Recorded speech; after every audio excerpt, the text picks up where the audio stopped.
Hello, bachcho. Let's read this question. So this question says the letters N, L, and M proposed by Bohr, Sommerfeld, and Zeeman respectively for quantization of angular momentum in classical physics were later on obtained as the results of solution of Schrodinger wave equation based on quantum mechanics.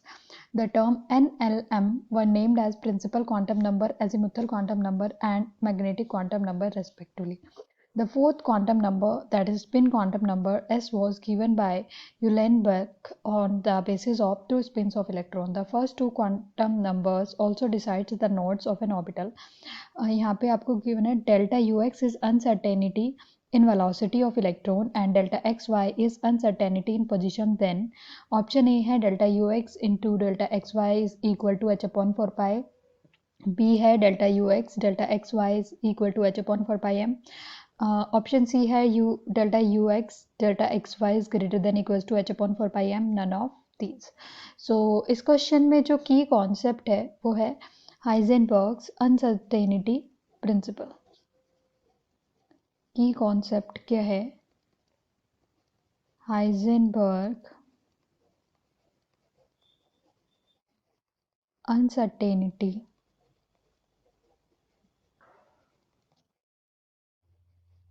Principal. So Heisenberg uncertainty principle क्या है? It is impossible to measure simultaneously. It is impossible to measure simultaneously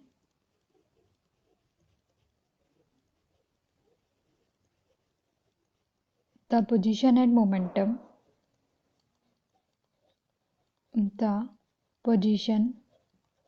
and momentum of a small particle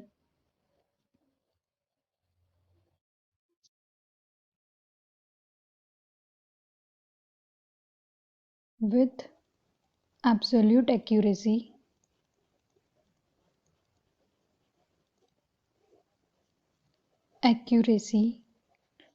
and certainty. Absolute accuracy और certainty के साथ आप measure नहीं कर सकते हैं पोजीशन एंड मोमेंटम को. मतलब हाइजेनबर्ग के अकॉर्डिंग अगर आप किसी भी स्मॉल पार्टिकल के लिए पोजीशन उसका मेज़र करेंगे तो उसके मोमेंटम में कुछ इनएक्यूरेसी आ जाएगी और मोमेंटम करेंगे तो उसके पोजीशन में इनएक्यूरेसी. मतलब दोनों चीज़ों को आप परफेक्ट एक्यूरेसी के साथ मेज़र नहीं कर सकते. इसके लिए मैथमेटिकल एक्सप्रेशन जो उन्होंने दिया था वो था डेल्टा एक्स जो है यहाँ पे change in position, delta P change in momentum is greater than equals to H upon 4 pi, जहाँ पे एच क्या है? Planck constant. So delta X क्या है? Change in position means inaccuracy in position we can say, जो inaccuracy है. और यहाँ पे डेल्टा पी क्या है? Change in momentum. तो मोमेंटम और पोजीशन को हम एक साथ मेजर नहीं कर सकते विद ग्रेटर एक्यूरेसी. अब हमें क्वेश्चन में गिवन है delta you X is uncertainty in velocity and delta x Y is uncertainty in position. So यहाँ पे हम डेल्टा एक्स की जगह डेल्टा एक्स वाई ले लेते हैं क्योंकि हमारे क्वेश्चन में गिवन है. तो हमने यहाँ पे डेल्टा एक्स वाई ले लिया और ये हो गया डेल्टा पी और ये हो जाएगा greater than equals to H upon 4 pi. दूसरा हमें दिया है वहाँ पे वेलोसिटी डेल्टा यू एक्स और हमें वेलोसिटी के टर्म में इस रिलेशन को फाइंड आउट करना है. तो हमें पता है P जो मोमेंटम होता है वो क्या होता है? Mass into velocity. Mass into velocity. So P जो इक्वल हो जाएगा वो होगा V इंटू वेलोसिटी. हमें कितना गिवन है? You x. तो हमने वेलोसिटी की जगह क्या ले लिया? You x. अगर हम चेंज इन मोमेंटम लें तो मास तो क्योंकि सेम ही रहेगा, मास चेंज नहीं हो पाएगा. सो मास को तो हम वैसे ही लेंगे.